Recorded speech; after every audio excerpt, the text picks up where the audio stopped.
I'm not one for gotcha questions, but... How many people live in Iran, by the way? I don't know the population. At all? No, I don't know the population. You don't know the population of the country you seek to topple? How many people live in Iran? 92 million. Okay, yeah.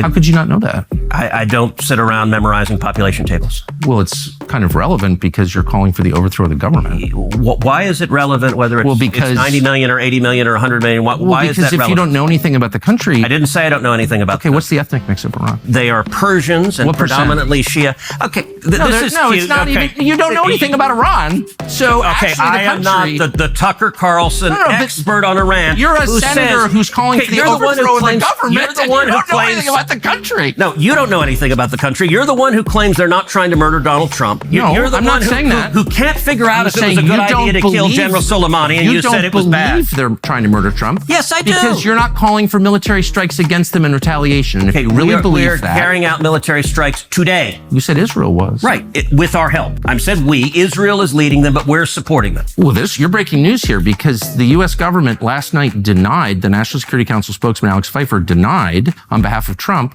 that we were acting on Israel's behalf in any offensive capacity. No, we're not bombing them. Israel's bombing them. You just said we were. We are supporting Israel. High stakes. You're a senator. If you're saying the United States government is at war with Iran right now, people are listening.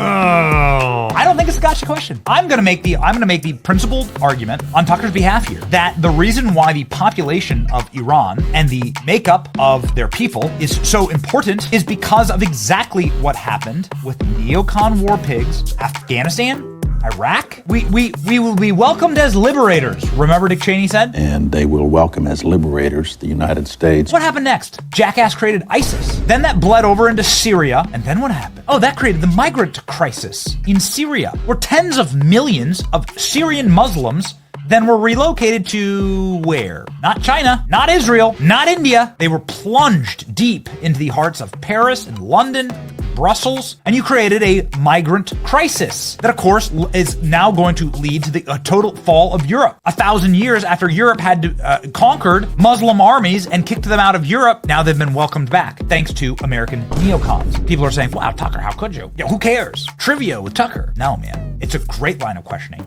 because you need to ask, what happens next? So after Lindsey Graham gets his rocks off, right, with all the, with his bombing special sock, what happens to 100 million people who are then bombed into poverty and starving? The George Soros types who are pushing this are going to call for 100 million Muslims to be then airdropped into Western countries.